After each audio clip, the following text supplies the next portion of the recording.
Alangan di malagip ko di preaching ni Sister Mercy about ano di tayo na the world is becoming chaos, becoming more and more worse, more and more darker. Adung iti basta chaos. We know that one. That indeed, if the world is becoming darker, if there are a lot of disasters in this world, awan ngay iti peace of mind ti tumugal maysa. I just read from the newspaper this week, I think, iti nagana to yun, iti Japan, ginginid.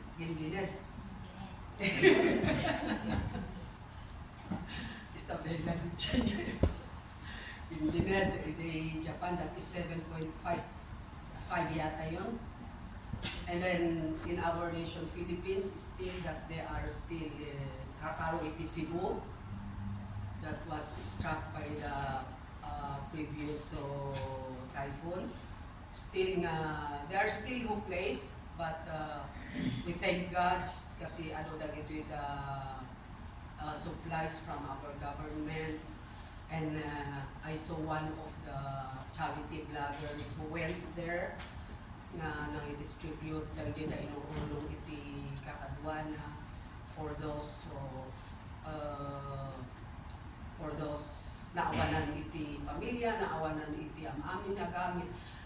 And there is one story nga that was struck me there about one father nga the middle of the night, di siyempre bahay ko bulang inya piman di balay dapat inyano di danong, wherein the whole family was there inside the house because they are sleeping, and it was only the father who jumped out from the house nga at di balay inyano di tanong, wherein he saw the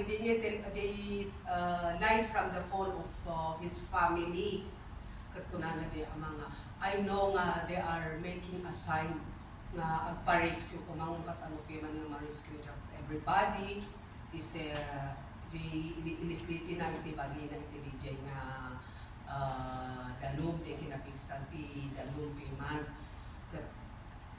Nakita nga di facial expression na di ama as in nga awan nga di ragsak na siya, he lost all the members of his family. May salam iso na waijay nagbiag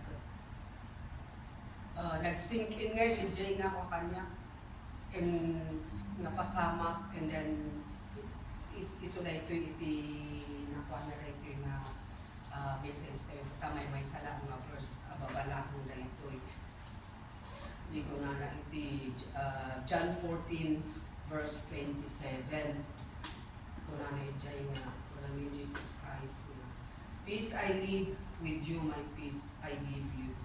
I do not give to you as the world gives. Do not let your heart be troubled, and do not be afraid. Truly indeed nga the word of God iso iti mapatibiyag tayo. If we came to know Him. Nung noada tayo kaila ang iti grupo, siyempre adungay dagiti the ways and means nga pagpanunutin tayo. At ang question na lang tayo iti hapon no pa nga nangyari kay disaster kasi dahil yung nangyari we know and we know that in everything that is happening in this world, God has a plan and purpose. And one way that struck me nga iti dating istorya iti may isa na amay to yung Cebu ko iti na interview ko nandun ko nga ana iti anya iti among nga ipalpalagit iti apong kanya yun ito'y Cebu. The response of the father is that we need to repent, which is true. We need to repent and seek God first before our daily activities. Iso nga makapakwa nga kang dinapi mga nangyari. I know nga iti dito nangyari magkang iti typo. No apay nga dito may isang building hangay na iraman. there might be a possibility nga ado iti Kristiyano in that place, in that building, nga nakikakalalag iti dayta nga building. So nga, iti balbalay mo tiyang amo tayo, iti buildings tayo, we need to pray also for the blood covering of God. Tapos di kasta kat adda nga makita iti kinamilagro ni Apo Dios, iti biyak iti tumunggal may sa kanya. Wino nga adu nga nagduduma nga relihiyon ng kaaduan kat adda nga Muslim, adda iti Buddha iti balbalay, da kasta iti balay mi kat adda iti baby Buddha mi, adda iti manang Buddha, awang pati ang kasawa nga Buddha iti balay. Kasangsangkot lang dyan baby Buddha iti balay. Kat ngam di dati nga buwa nga agamanang siguro dahil nga Buddha, medyo manang may manong, nabayag ni dyan inanunak. Ngam di J baby, kasangsangkot dala ang tangawik. So nga ko awon sa kat baby mi, mangkad ba kini po sa nga baby mi, pero at least J baby po dadalang iti man side nga hangad si storbo nakapagaw na iti nga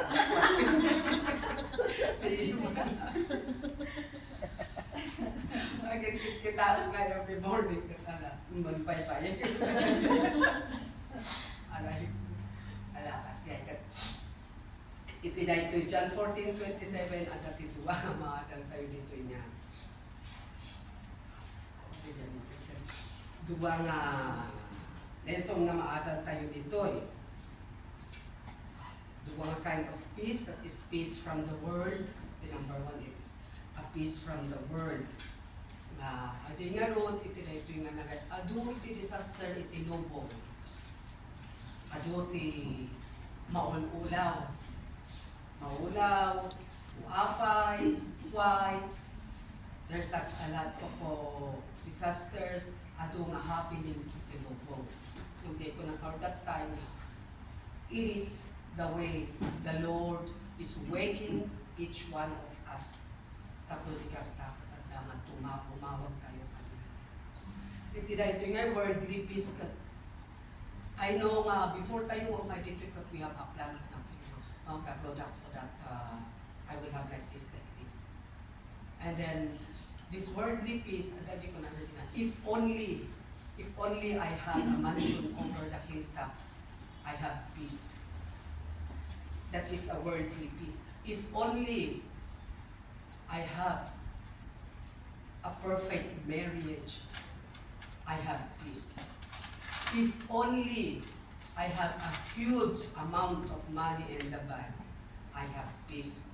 Kasi jay iti peace nga iti the world. Ngam dagitada nga if only that the world is claiming may sala nga iglap na awan dagitada as we saw during the typhoon. Dakagta nga balay nga mansion over the hilltop nga talaga nga natumba. And those are all useless. It doesn't mean we don't need any house, any shelter. Ngam dalang tikal lapaw, we are satisfied. Amen? Amen. That is the peace that the world can give.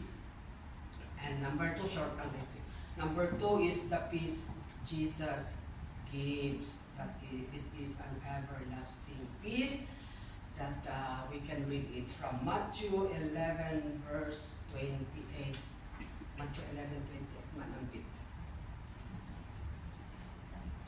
Kunala jay. Matthew 11:28.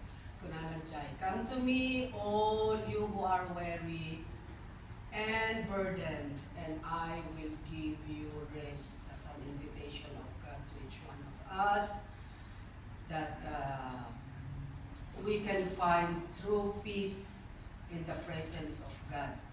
Iti peace nga ito niya po Diyos, haan tayo nga mabayadan. Iti peace nga from God, haan tayo nga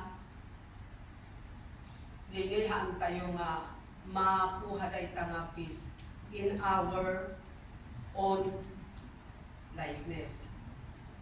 haan tayo nga mabayadan dahil nga peace, haan tayo nga maitrabaho dahil nga peace that Jesus gives to each one of us.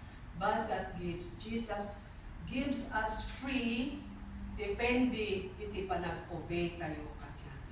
It depends on how are we going to practice our faith unto Him, on how are we going to show our faith unto Him. Ngamin uray ko nang nga, peace be with you, kasi na iti ka, niya ka talaga ito ibang pagbagaan iti nga, peace be with you, and also with you, kunang mo di may isa. Kuna, inbaga mga peace be with you, nung naawatan nga tanong, natin kahit na di peace nga sa awan, ang kung mga mawawatan din, ang natin kahit na sa awan, peace be with you, sumungbat mo di may isa, also with you. It's only now that I come to understand nga iti peace, iti talaga nga peace, kat nagapo kini Apo. Saan lang nga niwat mo. That, di ba, that makita mo iti may nga tao, no, ajay panagbiag na kat in line with the Lord. That you can see nga the fruit of the Holy Spirit in him, in her. You can see nga adalat ka iti kapya, adalat ka iti joy, iti biyak na. Handa nga na dyan ngiwat, but it is through inside her, inside and outside you can see nga nga naraniyag iti biyak na kapo, ta iti kapya ni Apo Diyos ti peace nga nagapo kini Apo Diyos ti joy nga nagapo kini Apo Diyos katatagan. Amen? So it is this peace, and this peace is free if we are willing to accept it. It's a free gift from God if we are willing to accept it. And the worldly peace, malipatan tayo din siya ka adanti peace ka dyan tayo nga nakapagin niya. For that world, for the peace that the world can give us is temporary. It is only the peace that Jesus gives us is eternal and everlasting. Amen? So it is a perfect peace that comes from the Lord. Alam, hindi lang ito ma-share ko, short lang, but I hope na we learned something. And before we will pray, let us include also our Macedonian, FBC, our Macedonian in our